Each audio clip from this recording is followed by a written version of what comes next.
we're watching Christopher Nolan movies, right? Right. And here we are at these big giant Batman movies. These are very different from the movies we've been watching. Yeah, you're not joking. Right, right. Uh, this is nothing like, certainly nothing like Following, and not like Memento or Insomnia. These are like action movies with superheroes and stuff. But I think that somehow Nolan has retained like that core of what he does um, at the center of these movies, and then he's kind of like piled stuff on top of it, like all of this awesome, action craziness on top of it, and it turns into it turns out when you give a director like Christopher Nolan the kind of resources to do movies like this, they're kind of really good. Kind of really good. Yeah.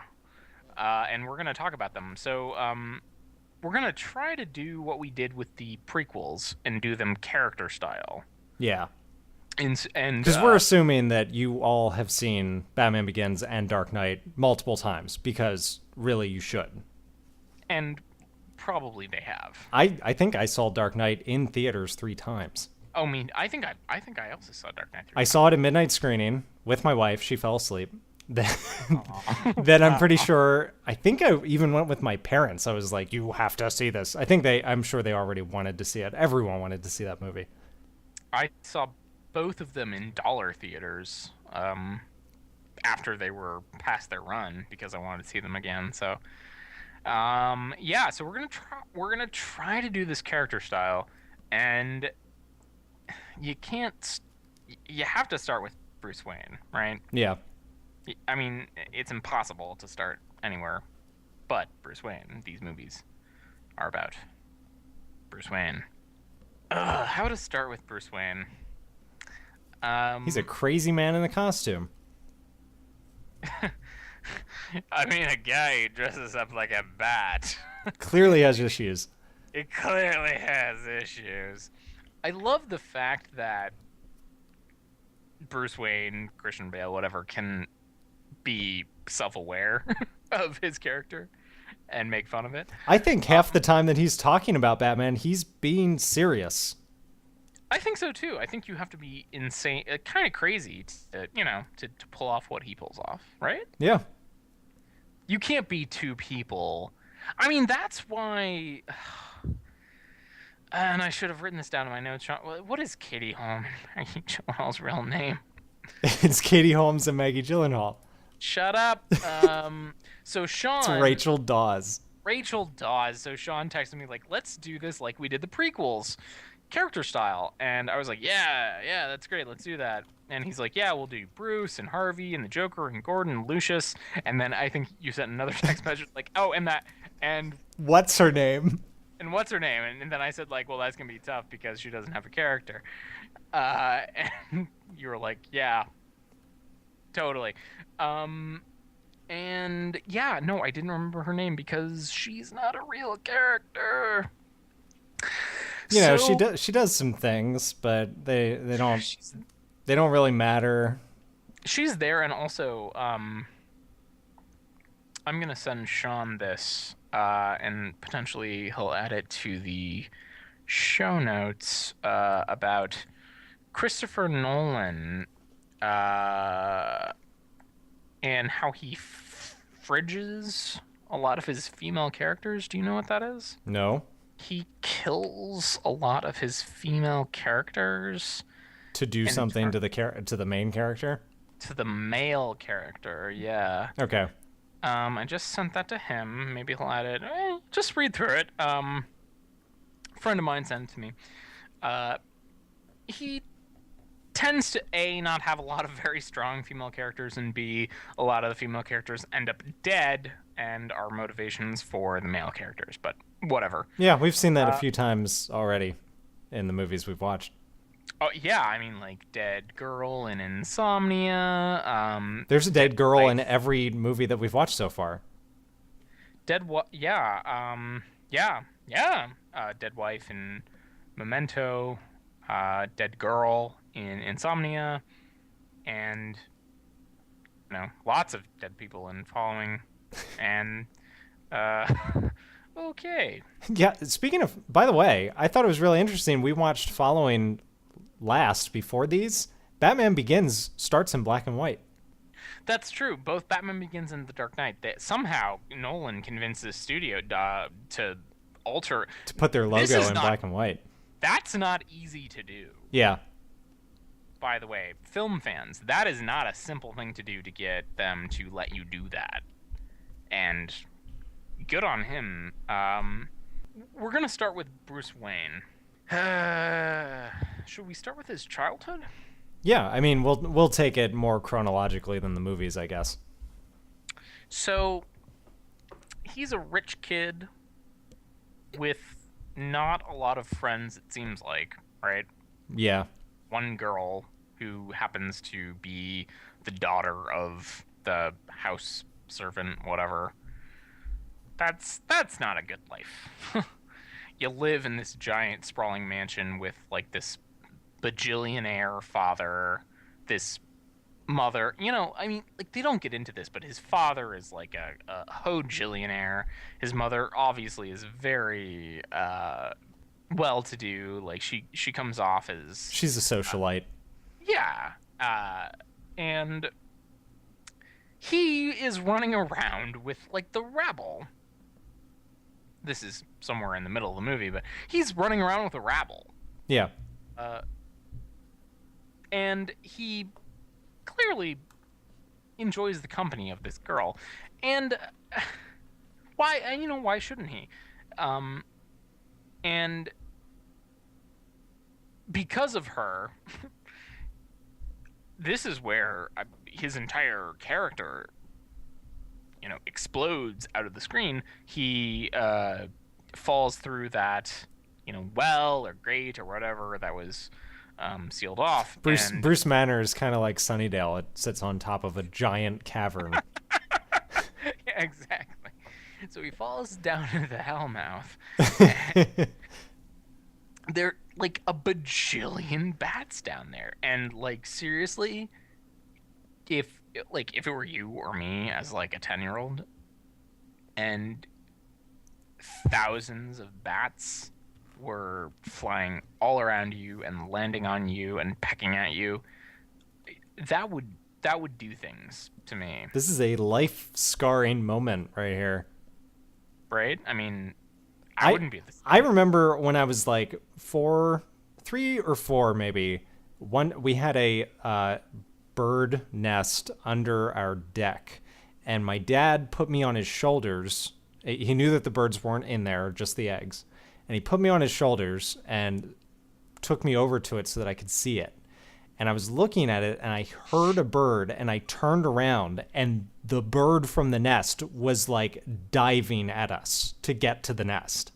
And that freaked me out for years. Like, my parents talked about how I was scared of birds after that. And this must be that times 100. Yeah. This is terrifying. Like, this is, yeah, life-scarring moment. Scarred by bats.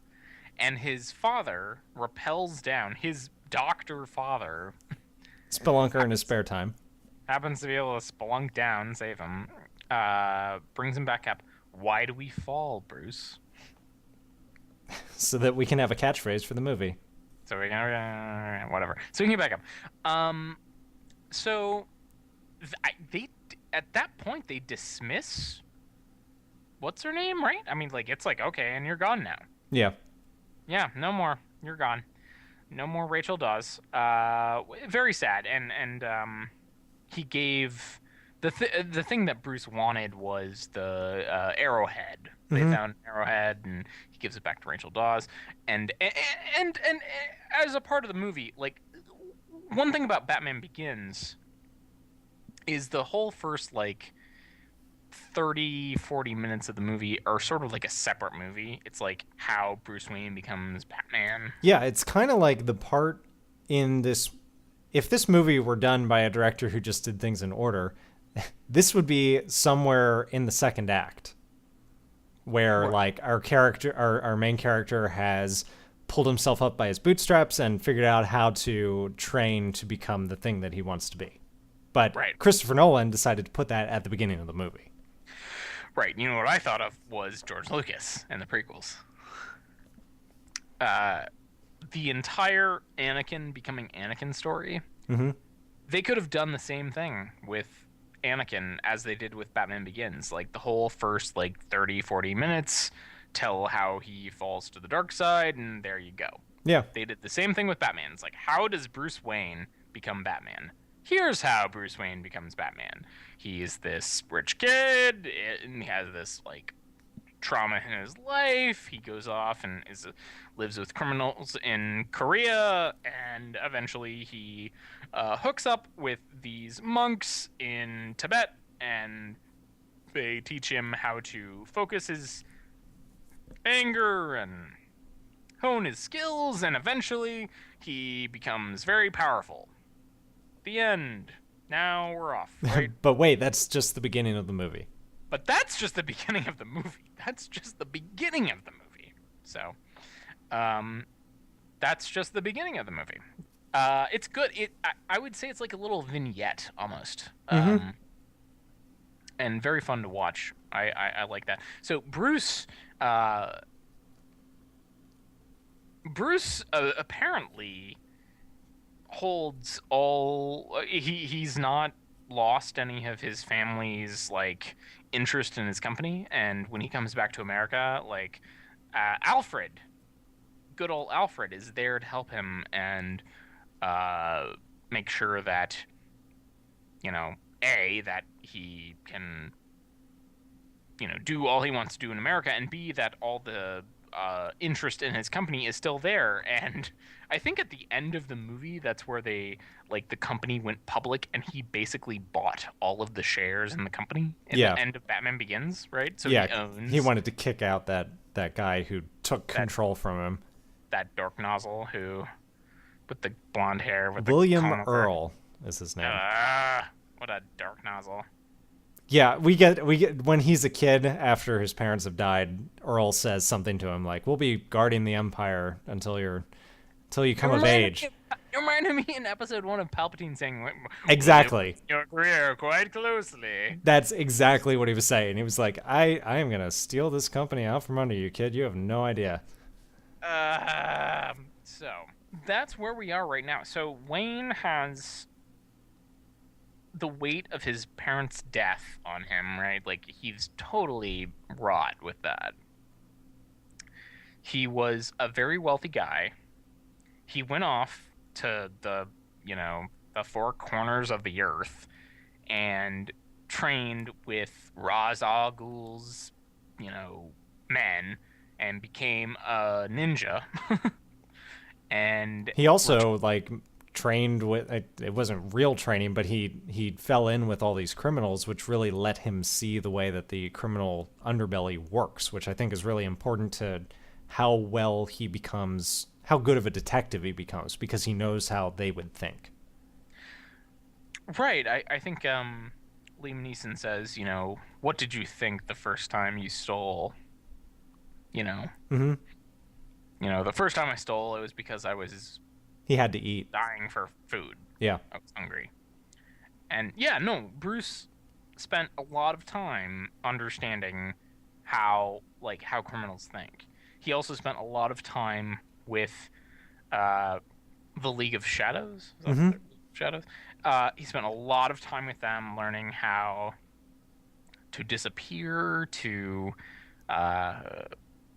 fight, to play with explosives, and in fact, his own moral compass is what purportedly ended the League of Shadows. He wouldn't execute a criminal that he did not know what his crime was, and who hadn't stood before trial. And he burnt the entire frickin' place down. He thinks, he fought Ra's al Ghul to the death, and then he carried his mentor, Liam Neeson, who has no name. His name is Descartes.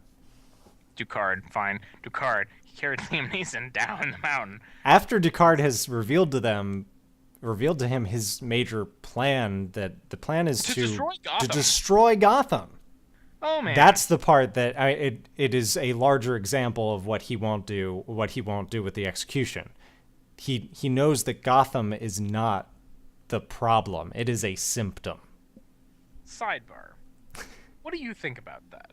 Do you think that the League of Shadows are right, or that Bruce is right there? I think that they're right that Gotham is not a good place, but I don't think that their way of fixing it is actually the way to fix it. Yeah. Which is to, Raise it and try again. yeah. Yeah. I mean, that's tough. I think you're right, but Bruce's way is very, very tough. Like, I'm gonna go and try and fix all the crime everywhere, and A symbol, Alfred. right, and that's the thing. He thinks he can inspire everyone by Right, becoming it's the the Batman. Picture. It's the long picture. He thinks that he can become this symbol. He can become a legend, and that's really tough. Whereas like Ducard, and he's Ra's al Ghul. Gotham is pretty close to unsavable, and It's like New York at the end of the 80s. yeah, I mean it's like full of gangs and prostitutes. There's a reason that his parents ended up shot in an alleyway. Like, Right. I mean, it's not a safe place. It's not a good place. And yeah, Bruce went through that. He has experienced that firsthand, and I think that speaks greatly to his character. He has gone like, let's just spoil it now. Liam is Ra's al Ghul, and so What? What?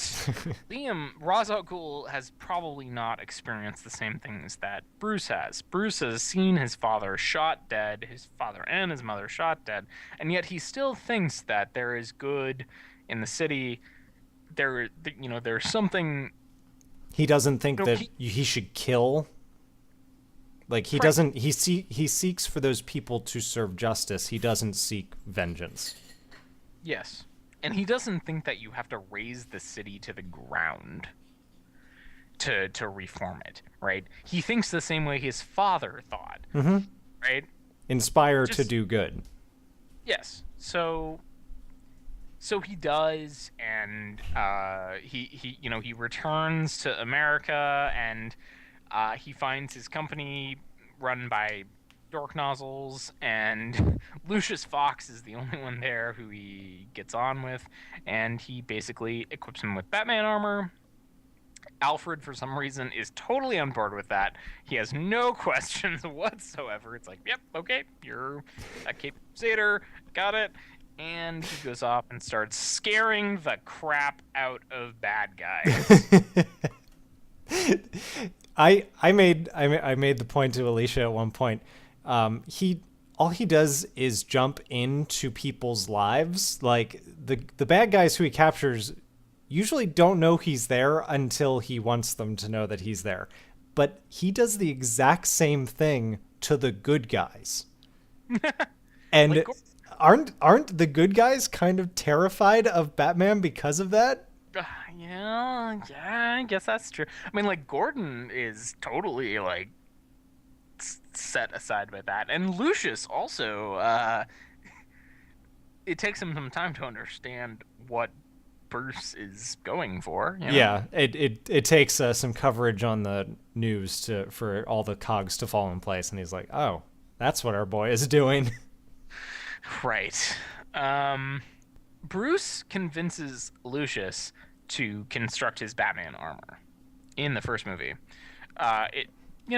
He goes back and forth with him, and it's like, I'm gonna go spelunking and whatever. Base jumping. He's got a whole list of excuses. He eventually gets the whole armor together, and basically, by the time that's done, and he's like Batman with the car and everything. Uh, it's kind of it's almost too late. Um, oh, what's it? Killian Murphy, who I don't know his name in the movie, the Jonathan Crane. psychiatrist, Crane. He has been he's been like on the payroll of the mob, like getting people off, but Making people go insane. yeah, Scarecrow, Hiding witnesses and stuff, yeah. he has been, as shipments from wherever come in, he has been taking all of the highly concentrated, dangerous toxin, blah blah, whatever. He's been pouring it into the water mains for I don't know how long, days, weeks, months, and eventually, so Rachel Dawes finds that out, and Because he tells her. yeah, he's like, I have something I think I should show you. And then he gives her like a toxic dose of his, scarecrow, pixie dust. And Batman eventually shows up and he just like, oh, he owns Crane. Oh my good. And that's one of the really good scenes of the first movie is when he gives Crane one of the doses of his own medicine. Yeah. And you get to see Batman from Crane's point of view. Swear to me. I know he doesn't say that there, but it's like rah, rah, rah. Like he's all like crazy and there's like maggots coming out of his face. He looks creepy as hell. And he takes Rachel back to his place where Lucius has antidotes, and Crane divulges that his employer is Ra's al Ghul. And Bruce is like, what? No, that's not possible. Ra's al Ghul is dead. So he's back at his place. He takes Rachel back there. Alfred, take care of her. Like, we got stuff to do. He goes back to his party. It's his birthday party. And there's this, like, old lady. I don't know who she was. And she's like, Bruce, I want you to meet a friend I just made. His name is, am I pronouncing this right? Raz Al Ghul. I really hope that was, like, Chris Nolan's mom or something. And it's, like, some random Asian guy. And Bruce is like, you're not Raz Al Ghul. Raz Al Ghul is dead. And then right behind him is Liam Neeson. And then we hear Rob Roy, and we're like, what? Ra's al Ghul, he says something like Ra's al Ghul is an idea or whatever, and it's like, I'm still alive, ha ha ha, you stupid ninny. And then he accuses him of leaving him to die. He took him down the freaking. He's the only reason that he's alive. I did not understand this at all. I think that is showing us the way that he perceives things. Which goes back to my point that I don't think that their way of liberating Gotham was the correct answer. I think he has a skewed perspective on what people's motivations are in reality. He thinks that Bruce tried to kill him or whatever, and he doesn't like acknowledge Bruce saved his ass. I mean, like, he's when they're up on the top floor, he's like, you burnt my house and left me to die. Here's likewise. Oh, like, what? Bruce sort of burnt your house down, but he didn't leave you to die. He took you out of it and gave you to villagers down below. Bruce probably hoped that he could save him and find the good in him, because that's the kind of thing that Bruce does. Yeah. So Bruce does Bruce. So we're probably not going to be able to touch on this very much, but like Bruce has a Bruce persona, like the one where he's with the two girls. Right. It's kind of like a playboy. I just bought this hotel. He's like trying to be Tony Stark. Yeah, although actually kind of even more. And Roz is like, I'm going to kill everyone here. And Bruce is like, no, you're not. And he just says, he goes off on this whole, like, Thank you all for coming and drinking all my booze Kissing my and ass. kissing my ass. And, you guys, you're all just such good friends of mine, I guess, or I don't know. I don't even know why you're here. I don't know any of you. And just, just leave. Just like GTFO. get out. Just leave. Go. And they all start leaving, and Roz is like, very well done. And Like, there's this one guy who says, in this case, the apple does fall very far from the tree indeed. And you see this look on Bruce's face that is like that's not me. yeah, and it was a guy from the board. Yeah. And no, and it recalls the same thing when he was with Rachel. And you know what? Let's just cut Rachel. I don't even want to talk about her. Who? Rachel who? Rachel, blah blah blah. Rachel Dawes. He likes her. I'm cutting her out of our notes. When they left the hotel, she says that whole, it's, not what you think, it's what you do that makes you who you are. Blah blah blah blah blah. That's going through his head right there. Like he's feeling the tension of being Batman. I think we see like a common thread through these movies that he is a hero because he never is acknowledged as the hero. Like he Yes. always does things, but no one really ever knows that he's the one doing it. Right, never. And so Roz burns his house down, and he almost doesn't survive. And Alfred is trying to pull a log off of him. He's like, "Why do you do all those push-ups if you can't push a log off your body or whatever?" It's funny. And then they head on down to the Batcave or whatever, the south terrace, the south something, and they have stolen Roz and his cohorts. They've stolen some sort of Water vaporizer machine. I've got to complain about this. Why doesn't it vaporize the water in the people who are near it? I've got a complaint. Why don't they start the damn thing at the place where the chain reaction starts? Yeah, why do they like? Well, I think they said wasn't the point that they needed to have it heading toward that, and it would like blow everything, and it would just like build up as they got toward. I don't know. I think there's some bad science somewhere in here. Yeah, I think so too. And also, why didn't it vaporize the water and the people who are right next to it? Wouldn't it do that too? That's a good point.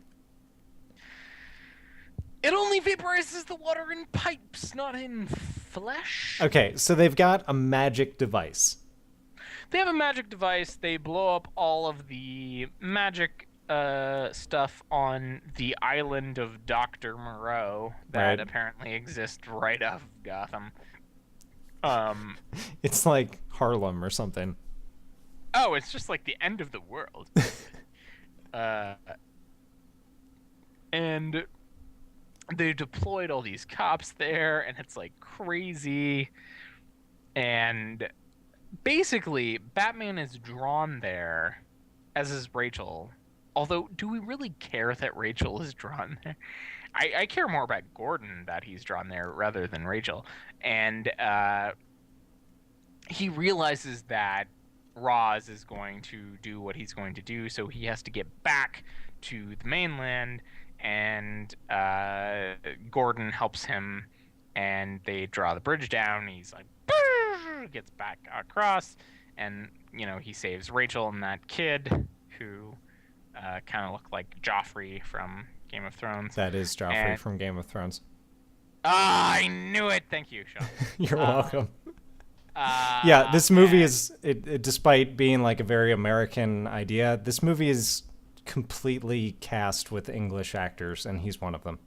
And that's like 5 years difference. You can hear his accent when he delivers his line. So Batman, Bruce, is back on the mainland. He's, Liam or whatever, Roz has the thing on the train, and we've heard from his father and from whatever that the train leads right to, Wayne Tower, and that's where all of That's where the chain reaction happens. that's how you can blow up the entire city, and that, the people who are there are like, oh my god, they're gonna blow up the whole city. And Batman hits up the train and he fights with Ra's al Ghul. He And gives like, Gordon the car and a plan. Right, right. He blows up the support struts basically of this thing, and Batman gets his little you never remember your surroundings. And the and the first train falls off, and there goes Ra's al Ghul, and blah, they all explode, and Batman survives, and Batman, he wins, yay! There were not a lot of other main characters in that first movie, though. No, you're right. To say. Right, there's not a lot else to say. I think actually one of the most developed characters was the Scarecrow. We got to see a whole lot about him. Oh, I think that's right. We didn't even get into that. I think you're right on that.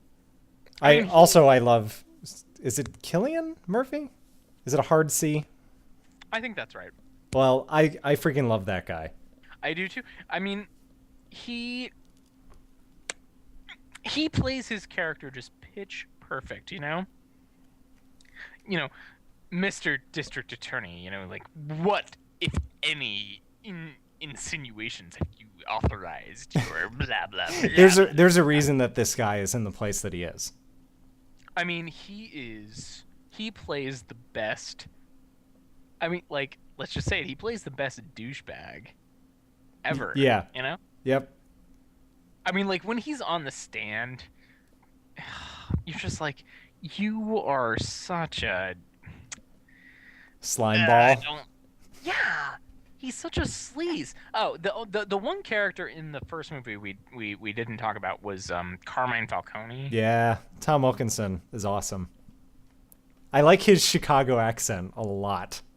He does not have a really well developed character, but I really like him in that movie. So don't come down here and threaten me. You see the people around me. There's a judge. There's an assemblyman. There's 2 district attorneys. So don't come around here and threaten me. I just love that. That's great. And then he totally gets effed up by Cillian Murphy with the whole like Scarecrow nonsense. He probably got a lethal dose too. Yeah, just like he's crazy for life. Probably. I mean, to see, like up until that point in the movie, he was a pretty terrifying character. He's not afraid of anyone, and then he gets like blown with the pixie dust of death, and now he's Scarecrow.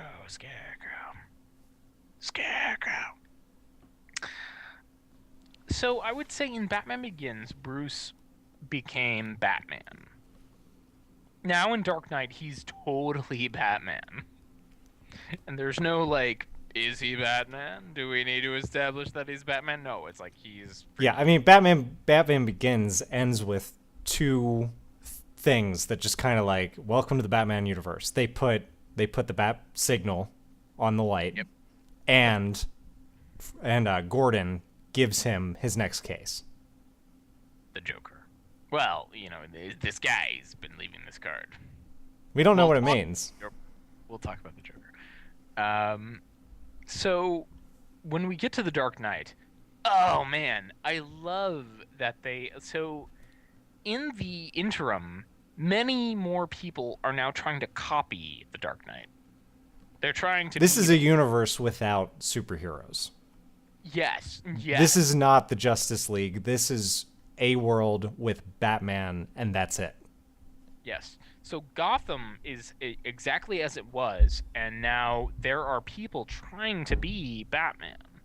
with guns and whatever. And we even see Cillian Murphy from the previous movie, and he looks like Scarecrow, and they're like calling all this back. And he's being attacked by people who look like Batman, but they're not Batman. They're all dressed up in like whatever, and they've got guns. And then the Batmobile just like slams through, blows up stuff, and Batman that's more his style. blows up some stuff, and Batman like totally takes them all out, cuffs them all, and like sets them up for the police. And you got that guy who shows up, unfortunately, later in the movie. Um, you know, what gives you the right? What makes you better than us? And Bruce Wayne says, "I'm not the one in the hockey pants." Boo! And then and the thing comes down. So we know that Gotham, and I think very like after right after that we see that Gordon has set up a bat signal on top of the Gotham Police Department. Batman is an integral part of keeping the peace. Even just the threat of Batman. Yeah. The idea, like, put the bat signal in the air, maybe that'll, like, stop a couple petty crimes that night. No, that totally happens. Gordon is with that chick who betrays them, and she's like, "Do you expect him to come?" And he says that. He's like, "I don't, but, some guys might think he'll come. So we keep it on." It's kind of like what Bruce was saying, a symbol. That's all they need. Right. I mean, that's good. That's what he was looking for. Bruce is now totally in charge of his own company, and he is sort of negotiating kind of a deal with this. I did not like this part of the movie. Some kind of shady Chinese company. Yeah. The mouthpiece of which is Lao. So Lao, and I'll just say, and also Lao apparently is also the accountant for all of Gotham's bad guys. Yeah, apparently he's got a lot of time. So apparently, so Lao has this above-board business that Bruce and Lucius are interested in. And then also he happens to be working with all of Gotham's criminals. I don't know that Bruce and Lucius were interested in the company. I think that's what it was supposed to look like so that Bruce could get a better look at the company. Because I think Bruce was investigating. No, I think that might be true, but Lucius didn't seem to think that. No, I don't think he knew. I think it was deliberately supposed to look above board so that Bruce could get in there and take a look at it. And then he was like, by the way, Lucius was the one who said, we've looked a little bit harder at this, and I don't know if, and Bruce was like, cancel the deal. And Lucius goes, you already knew. Yeah. It's like, I just wanted a harder good look at the numbers. He wanted to make sure that was the guy. Yeah. Because him and the police have been trying to track these money drops, and he figured out where it's coming from. Yeah. Okay, so I think we need to go back now and catch up with the rest of the characters. Okay. So let's start with, who do you want to start with? Lucius? Yeah. So Lucius,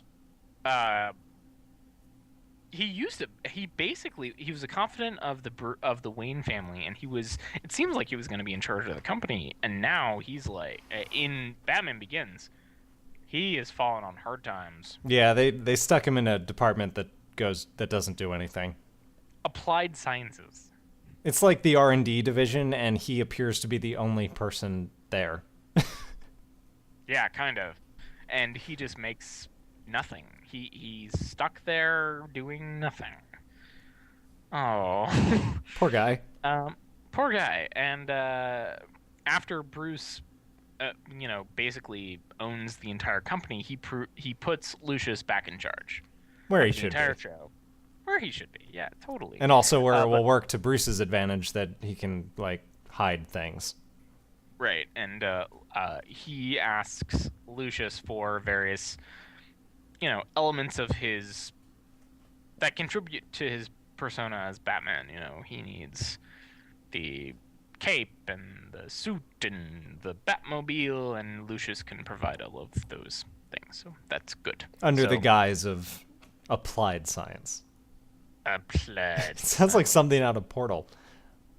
Like something from Aperture. Man. It does, doesn't it? So there's Alfred. Lucius. Alfred. Alfred has been with the family forever, since before Bruce was born, and he feels a strong tie to the Wayne family. He clearly, in The Dark Knight, he had some sort of military background, Yeah. or some sort of background that is not above board, and he was brought on by the Waynes, and he feels a strong connection to that family, especially to Bruce, and to protect them. They hit you over the head a little bit with the, like, father figure thing. The fact that he's reading the same lines to Bruce that Bruce has been getting from his dad when he was a kid. I was like, okay, he's a father figure. Yes, he is. He's Giles. He is. He is Giles. He is Bruce's Giles. And Rachel Dawes. Let's catch her up. So Rachel and Bruce, they were childhood friends. They weren't able to stay together because of their class, and she eventually became an assistant DA, and he eventually became Batman. She did all right for her class. Yeah, no, she eventually became like the deputy DA. She was clearly driven. Yeah, like she's up there in the Justice Department of, Gotham City or whatever. She's way up there, and she is not held back by her love or her loss with Bruce. Yeah, that has not hurt. Definitely, that has not held her back. I mean, we're painted a pretty clear picture later in the film that she doesn't really think of Bruce. Right. So that catches everyone up to where we are at the Dark Knight. So we're at the Dark Knight, and okay. Do you want to finish Bruce? Or do you want to see a magic trick? I don't think we can do them in order. I think we have to introduce the Joker. That's fine. So Heath Ledger played possibly one of the most interesting characters of the past 10 years in The Dark Knight. So he's just like a dog chasing cars. He's just a destructive element. He's chaos. He even says that. He reminds me of Adam in Buffy. There's so many. We're just gonna. This is the episode where we combine our Buffy viewing with our podcasting. Right. There was Adam says, like, I'm interested in chaos. I think the Joker is interested in chaos. Yes. Yeah. That is his MO. Like, he doesn't care about anything. He just wants to watch the world burn down. That's what Alfred says. Alfred talked about the tribesmen who stole the or like jewels or rubies or something. Yeah, they're like, there was this supply chain. There were people stealing, whatever rubies. And Bruce says, "Did you ever catch them? And did you ever figure out what's going on?" And he said, "Yeah, we found like a girl who was playing with a ruby the size of a tangerine, and we found out that the guy who's stealing everything was just throwing it all, into a pit." He didn't know what it was. He didn't care. some people just want to watch the world burn down. Some people just want to, whatever. I have no accent. I can't pretend. Some people just want to destroy everything. And the thing I wanted to bring up with the Joker and Batman's training is uh, in Tibet, where Bruce was trained. He was trained that uh, all men fear, or like all people have a weakness, and they have something that they fear, Right. right? Like Bruce is afraid of bats, and whatever. All men they're afraid of something. And the Joker is like the best enemy for Batman because the Joker isn't afraid of anything. And he even says it to Batman. I mean, like, when they're in the little, like, interrogation room, like, you have no power over me, you can't do anything to me, you can punch me as much as you want, I'll just bleed, and I don't care. I think the Joker makes it pretty clear early on that he wants Batman to kill him. Right. Like, he's not afraid of him. He fears nothing. And how can someone like Bruce, who's been trained to think that all men fear something, how can he go up against someone who fears nothing? He's not afraid of anything. He's crazy. That's tough. That's very tough. At some point, I realized that just about everything that the Joker did seemed to work. Like, everything that he planned worked. And then you get this line from him where he explains that he doesn't have a plan. And I was like, whoa, well then how is he so much better than everyone at doing all of this stuff? Because he's insane. And like, if you have a plan, people can plan against you, Yeah. And if you have no plan and you're just mad, how can you defend against that? Yeah. And I think that that's what the Joker relied upon. So in The Dark Knight, Bruce and Harvey are, sort of basically foils against each other. And when Bruce sees that Harvey Dent is like a white knight, he's a black knight. Here's a white knight. Here's a guy above, he's lawful and elected, and he wants to make the world a better place. Legitimately.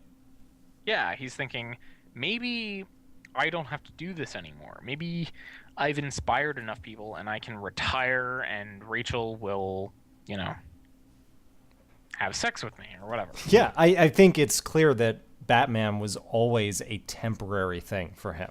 For Bruce. He did not expect to do this for the rest of his life. And it's like, yes, Harvey Dent. Yes! This is exactly what he wanted. Someone who would take up his place, but legitimately. And I think the Joker totally sees this setup, and it's just like so horrible. Like, this movie is almost awful to watch. It's just a really big human tragedy. He plays everyone against everyone to bring it all down. Like, Harvey Dent. So, Aaron Eckhart, they picked the best actor, by the way, to play Harvey Dent. And he's such a I know this because I was reading the Wikipedia earlier. He had Nolan had considered Eckhart for Memento originally. Mm-hmm. And when this movie came around, he wanted him playing Dent because he wanted that, like, kind of American hero face for this character. Captain America. Yeah. Until he gets his face, like, burned up. He's, like, totally Captain America. He's totally, like, yeah, you are the one who's gonna, like, be the hero, and, yeah, and the Joker turns them all against each other. Like, oh my goodness. in horrible and painful ways. He knows how important symbols are too, and he knows if he can corrupt the White Knight, that it will undo everything that Batman has worked for. I mean, that's why. I mean, so we think that Gordon has been killed, and seeing his wife getting the news from that traitor bitch who I don't know her name, but seeing her get that news from her and the other cop is horrible. And then we find out later that he was alive and they were just trying to catch the Joker, and they had to go through all of that. you know Harvey pretending he was Batman, and Batman coming to the rescue, and then all of that. I mean, it's like they went through hell and back to get the Joker into custody, and then he very easily breaks out. He has so much control over these people's lives. I mean, it's insane the amount of, like, it's almost like he can read their minds. It's like he knew that they were going to capture him. I think he did know that they were going to capture him. I don't think he realized it was going to be the way it was. Well, I guess that's true, but he's still prepared for that. And he had an escape route, and he also set up the thing that made the movie, or defined the movie. He separated Dent and Rachel, like, basically on other ends of the island, and put a bunch of explosive material around them, and lied where they were, and one of them got saved and one of them didn't, and that turned Dent into Two-Face, and it killed Rachel, which had reverberations for all of them, but for Dent more than all, and it turned him into Two-Face, which was he made a new character in this movie. He made Harvey into Two-Face. That's kind of crazy that he was able, as a character in this movie, that he was able to exert that kind of influence on another character to shift him. I mean, like, even when Dent had that officer, and he was flicking the coin, right, and he wasn't actually going to shoot him, right, which is something that Batman did not realize when he stumbled upon the situation. He tried to kind of explain it to him. He was like, "No, you don't understand. This is I'm just playing this guy." Right. I mean, like, he has that double-headed coin, and he like, I make my own luck or fate or whatever. The Joker turned him into another kind of person, and he ruined the best of them. I mean, like, they're there with the kid and the mom at the end of the movie, and there's Batman and Dent and Gordon, and Gordon says, like, they took the best of us and they ruined you. The Joker took the best of us and ruined you. And I mean, like, that's a tough thing to realize as someone watching the movie and someone in Gotham. And I mean, that's what makes Batman's choice at the end of the movie so horrible. Because, like, we've been following Bruce this whole way. He was this kid, his parents died, and he tried to get revenge, and he couldn't, and he went off and learned about criminals, and became a ninja or whatever. And he went back to Gotham and tried to save it, and he's done his best, and he's hunted down a lot of criminals, and now he has to be the bad guy, because he can't let the city know that this person that they all believed in and they trusted could become bad. He has to take the blame. He has to be the bad guy. And they're going to hunt him down and try and kill him. And that's his lot in life until the next movie, where hopefully it gets better. Yeah, watching this now since I've seen it so many times, and since I know even the barest of details of the third film, it was kind of interesting. You see Bruce severing all of his ties in this movie. You see him. The Batcave is gone because the mansion was destroyed. So he's working in that like spare like secret room under the docks or something. He basically destroys that. He incinerates all the documents. He like gets rid of the Batmobile is destroyed. Like all of the things that would ever be Batman, that would ever make Batman possible, are being destroyed, taken away, or he's deliberately making them go away. And it's going to work perfectly for him being able to disappear now. Hopefully, we don't see him totally wrecked in the last movie. Also, I didn't notice until this time through that how he ends up with the cane in the next movie. I didn't realize that the fall that he takes with Two-Face off of that platform is how he ends up with a spinal injury.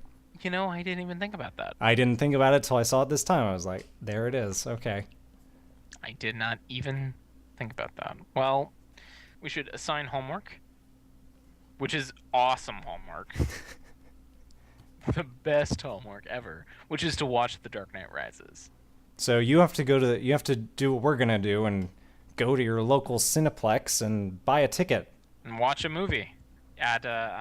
So we're a group of friends of mine. We're gonna try and watch it midnight Thursday, but that will probably not work. So I'll probably watch it on Saturday. I until recently my work schedule allowed me to have off on Friday, so I just anticipated seeing it at midnight, and now I have to work Friday morning at 6 a.m. So that is no longer an option. Oh well, sorry. But what it means instead is I will be seeing it immediately before we podcast next week. Probably me as well. So we're gonna come off of it. We're gonna do like Avengers style. We're gonna see it and then just talk about it aimlessly for 45 minutes. Maggie Gyllenhaal has weird face. She has such a weird face. I'm gonna start the podcast now. I'm ready.